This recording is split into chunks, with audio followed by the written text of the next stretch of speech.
परमपुरुषमेकं कारयितुम् अवतीर्णं निखिल मानवकुलं द्रुत सहज समाधि आनन्दघनमूर्तिं प्रेम विगलितचित्तं नमामि अनुकूलचन्द्रं नमामि अनुकूलचन्द्रं नमामि अनुकूलचन्द्रं परमाराध्या जगज्जननी श्री बड़म्बा परम पूज्य श्री बड़दांकर आकुल चरणरे भक्तिपूत विनम्र प्रणति निवेदन करुचे परम पूज्य श्री आचार्य देव श्री चरणरे अनंत प्रणाम पूजनीय अविंद तथा इष्ट परिवार प्रतिष्ठित श्री चरणरे कोटि कोटि प्रणाम करते आज आम इष्ट प्राण भ्रमर भाई बाष्पभवनरे तांकर जन्मदात्री माता गभीर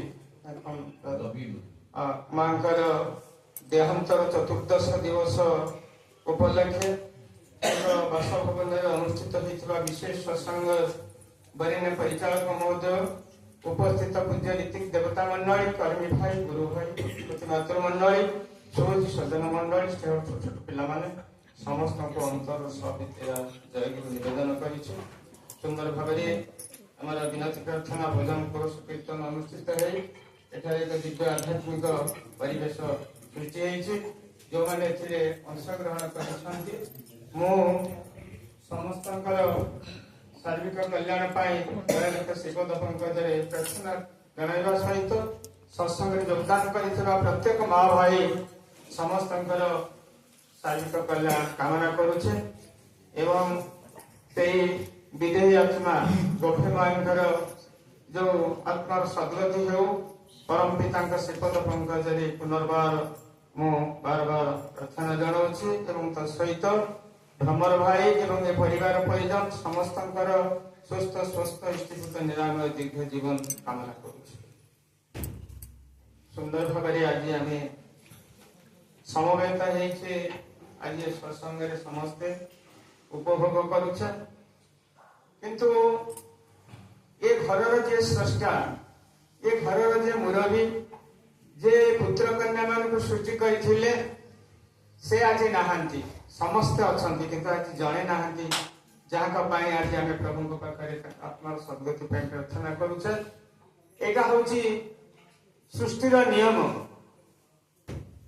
जो जन्म अच्छी से मृत्यु अच्छी मृत्यु आसबनी जन्म मृत्यु परस्पर परस्पर परिपूरक ये दुनिया सबकि मिथ्या है पारे मृत्यु हूँ चिरंतन सत्य जातस्वै ध्रुव मृत्यु श्रीमद प्रभु गीता कहते जन्म हेले मृत्यु निश्चित भाव अच्छी यही रही नहीं रे नहीं भवरंग भूमि तले सर्वे निज निज अभिनय सारी बाहुड़ी काल बड़े तेणु मर्त्य मंडल देव भाई देवता पहले मरे देवतांकर माने गति नहीं से मृत्युवरण करते मनुष्य को तत्व अच्छा कवि कहले भग्न घटुहा शरीर जेसन सरी जाऊँगी आयु प्रतिक्षण गोटे भंगा माठिया पानी रखिले भंगा माठिया से तार चकचकी पड़ी समय माने तार जलपतन ह्रास होगा लगुए आमर आयुषटा परिणता से प्रति मुहूर्त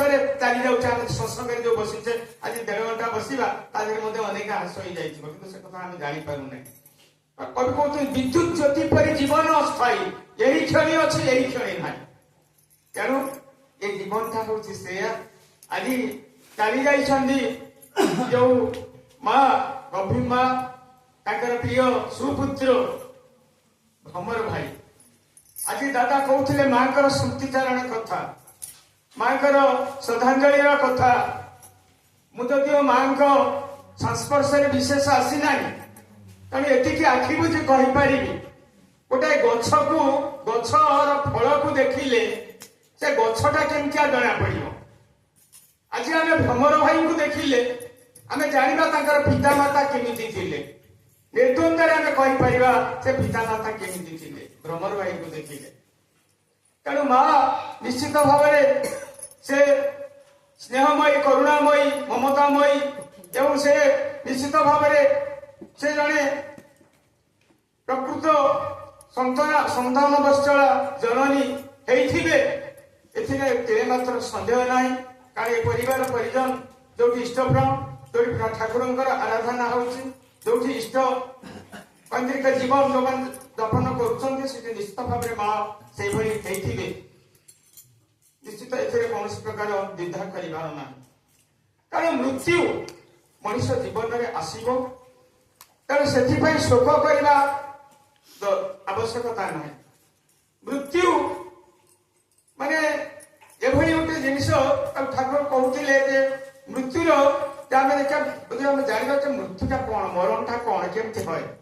ଆମେ ସବୁ ଜାଣୁଛେ ଯେ ଆମର ସତ୍ତା ବା ପିଣ୍ଡ ଚେତନା ରହିତ ହେଲେ ତାକୁ ମୃତ୍ୟୁ କୁହାଯାଏ। ସତ୍ତା ବା ପିଣ୍ଡ ଚେତନା ରହିତ ହେଲେ ତାକୁ ମୃତ୍ୟୁ କୁହାଯାଏ। ସତ୍ତା ବା ପିଣ୍ଡ ଚେତନା ସହିତ ସୃଷ୍ଟି ହେଲେ ତାକୁ ଜନ୍ମ କୁହାଯାଏ। ଏ ଜନ୍ମ ମୃତ୍ୟୁର ଚକ୍ର ଭିତରେ ମଣିଷ ଘୂର୍ଣ୍ଣାୟମାନ ହେଉଛି। ପୁନରପି ଜନମଂ ପୁନରପି ମରଣଂ ପୁନରପି ଜନନୀ ଜଠରେ ଶୟନଂ। ଜନ୍ମ ମୃତ୍ୟୁ ଏସବୁ ଲାଗିଛି। ତେଣୁ ମୃତ୍ୟୁ ମଣିଷ ଜୀବନରେ ଆସିବ ହିଁ ଆସିବ। ତେଣୁ ସେଥିପାଇଁ ଆମକୁ ଚିନ୍ତା କରିବାର ନାହିଁ, ଭାବନ କରିବାର ନାହିଁ। କିନ୍ତୁ ଆଜି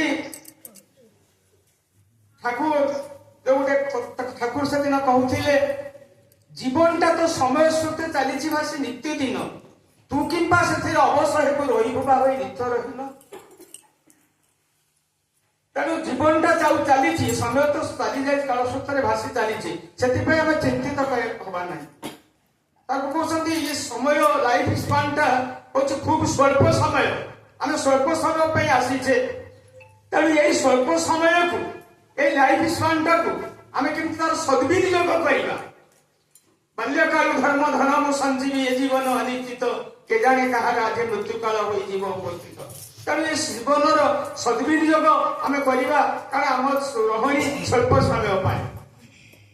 ଆମେ ପିତାଙ୍କର ଜନ୍ମଦିନ ପାଳନ କରୁଛେ, ପିତାମାତାଙ୍କର ଏଇ ଯୋଉ ଶ୍ରାଦ୍ଧ ତର୍ପଣ ଆଦି କରୁଛେ, କିନ୍ତୁ ଆମେ ଚିନ୍ତା କରୁନା ଆମର ମଧ୍ୟ ଦିନେ ଏଇଭଳି ଅବସ୍ଥା ହବ। ଠାକୁର ଅବଶ୍ୟ ମନା କରିଛନ୍ତି ସେ ଭିତରେ ଚିନ୍ତା କରିବା ପାଇଁ, କିନ୍ତୁ ଆମେ ତଥାପି ଜାଣିବା ଠାକୁର କହିଛନ୍ତି ସ୍ୱଳ୍ପ କାଳ ପାଇଁ ଆମେ ଆସିଛେ। ତେଣୁ ଆମେ ମଧ୍ୟ ଦିନେ ଏଇଭଳି ଯିବା। ମନେ ରଖିବେ, ମୃତ୍ୟୁ ଚିନ୍ତା ହିଁ ମଣିଷକୁ ଆଧ୍ୟାତ୍ମିକ ପଥରେ, ବଞ୍ଚିବା ବଢିବାର ପଥରେ ଯିବା ପାଇଁ ପ୍ରେରଣା ଯୋଗାଏ। କିନ୍ତୁ ଆମ ଜାଣିଛନ୍ତି ମହାଭାରତର କଥା, ଧର୍ମରାଜ ଯୁଧିଷ୍ଠିରଙ୍କୁ ଯୋଉ ପ୍ରଶ୍ନ କରିଥିଲେ, ପୁନରାବୃତ୍ତି କରୁନି, ଆପଣ ଜାଣିଛନ୍ତି। ତେଣୁ ଆମେ ଚିନ୍ତା କରୁନା, ଆମେ ଆତ୍ମସ୍ୱଜନକୁ ଦାହ କରିବାକୁ ନେଇ ସଂସାରକୁ ଯାଉ, ଆମେ ଚିନ୍ତା କରୁନା ଆମର ମଧ୍ୟ ଦିନେ ଏଇଭଳି ଅବସ୍ଥା ହବ। ଆମ ଜୀବନ, ଆମ ସମୟ ମଧ୍ୟ ନିକଟ ହେଇ ଆସୁଛି। ଏଇଟା ହଉଛି ଆମର ମୌକା। ଆମେ ଏଇ କଥାଟା ଚିନ୍ତା କଲେ, ମଣିଷ ଭିତରେ ଆଜି ଗର୍ବ, ଦମ୍ଭ, ଅହଙ୍କାର, ମଣିଷ ଭିତରେ ଆଜି ଯୋଉ ଦୁର୍ନୀତି ଅନୀତି ମଣିଷ କରି ଚାଲିଛି, ନିଶ୍ଚିତ ଭାବରେ ସେଇଟା ବହୁ ପରିମାଣରେ ଦୂର ହେଇପାରିବ। ମଣିଷ ଠିକ ସଠିକ ପଥର ସନ୍ଧାନ ପାଇପାରିବ, ଏଥିରେ ମାତ୍ର ସନ୍ଦେହ ନାହିଁ। ଆଜିର କଥା କାଲିକି ନାହିଁ, ପରଦିନ କଥା ପଚାରୁ ନାହିଁ। ନିଶ୍ୱାସକୁ ବିଶ୍ୱାସ ନାହିଁ। ଆପଣ ଦେଖିବେ ବର୍ତ୍ତମାନ ସବୁବେଳେ ବ୍ରେନ୍ ଷ୍ଟ୍ରୋକ୍, ହାର୍ଟ ଷ୍ଟ୍ରୋକ୍, ମାନେ ବିଭିନ୍ନ ପ୍ରକାର ବର୍ତ୍ତମାନ ଛୋଟ ପିଲାମାନେ, ଯୁବକମାନେ ଚାଲି ଯାଉଛନ୍ତି।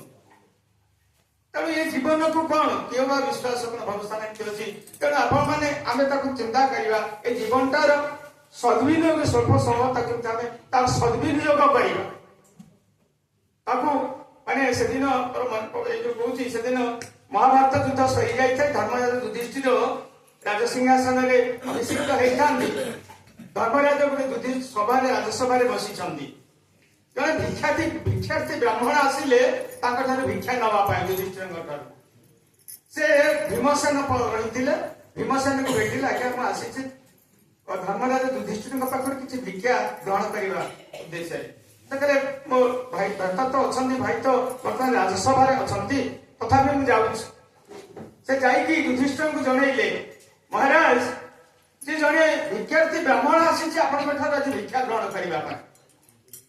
ଯୁଧିଷ୍ଠିର ମହାରାଜ ସାଙ୍ଗେ ସାଙ୍ଗେ କହିଲେ, ଯାଅ ସେ ବ୍ରାହ୍ମଣକୁ କହିଦିଅ, ଆଜି ମୁଁ ଏ ରାଜସଭାରେ ବ୍ୟସ୍ତ ରହିଛି ରାଜକାର୍ଯ୍ୟରେ, ଆସନ୍ତାକାଲି ଆସିବେ, ତାଙ୍କର ମନ ଲାଖି ଯାହା ସେ ଚାହିଁବେ ସେ ଭିକ୍ଷା ଗ୍ରହଣ କରି ଯିବେ।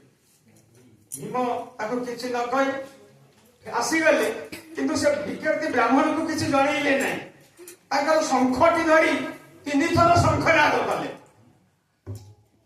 ଯେତେବେଳେ ଶଙ୍ଖନାଦ କଲେ ସମସ୍ତେ ଚକିତ ହେଇଗଲେ। ଭୀମ ଶଙ୍ଖନାଦ କଲେ ଗୋଟେ କିଛି ମାନେ ଆନନ୍ଦର ସଂକେତ କିଛି ଥାଏ।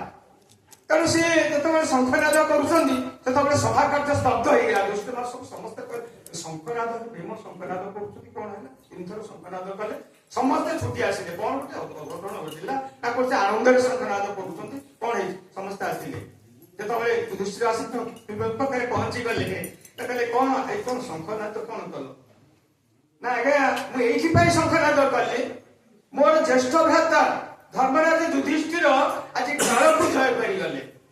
ଯାହାଫଳରେ ସେ ବ୍ରାହ୍ମଣକୁ ଆଜି ଭିକ୍ଷା ନ ଦେଇ ଆସନ୍ତାକାଲି ଭିକ୍ଷା ଦେବାକୁ କହିଲେ। ତେଣୁ ମୁଁ ଆନନ୍ଦରେ ଶଙ୍ଖନାଦ କରୁଛି। ଯୁଧିଷ୍ଠିରଙ୍କ ମୁଣ୍ଡ ତଳକୁ ହେଇଗଲା। ଆରେ ତମେ କହିପାରିବ କାଲି ଆସନ୍ତାକାଲି ସେ ଭିକ୍ଷାର୍ଥୀ ବ୍ରାହ୍ମଣ ଥିବ? ତୁମେ କହିପାରିବ ତୁମେ ନିଜେ ଭିକ୍ଷା ଦେବା ପାଇଁ କାଲି ଥିବ? ଶିକ୍ଷା ସେଇଠୁ ଆସି ତାଙ୍କୁ ଭିକ୍ଷା ଦେଇଛନ୍ତି, ସାଙ୍ଗେ ସାଙ୍ଗେ ଭିକ୍ଷା ଦେଇକି ଗଲେ। ତେଣୁ ଜୀବନ ହଉଛି ସ୍ୱଳ୍ପ। କେହି ଆମ ଜୀବନଟାକୁ ଆମେ ସଦ୍ବିନିଯୋଗ କରିବା।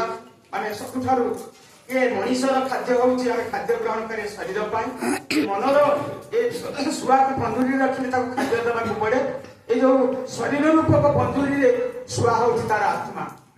ଏ ଶରୀରଟା ସିନା ମରିଯାଏ କିନ୍ତୁ ଆତ୍ମାଟା ମରି ନାହିଁ। ଆତ୍ମାର ଖାଦ୍ୟ ହଉଛି ସତନାମ, ନାମ, ହରିନାମ। ତେଣୁ ସେଇ କଥା ଶ୍ରୀମଦ୍ ଭଗବଦ୍ଗୀତାରେ କୁହାଯାଇଛି, ବ୍ୟାସାଂସି ଚିହ୍ନାନି ଯଥା ବିହାୟ ନବାନି ଗୃହ୍ଣାତି ନର ପୁରାଣୀ ତଥା ଶୈରାଣୀ ବିହାୟ ଜେନା ନେନାନି ସନ୍ଦାତି ନବାନି।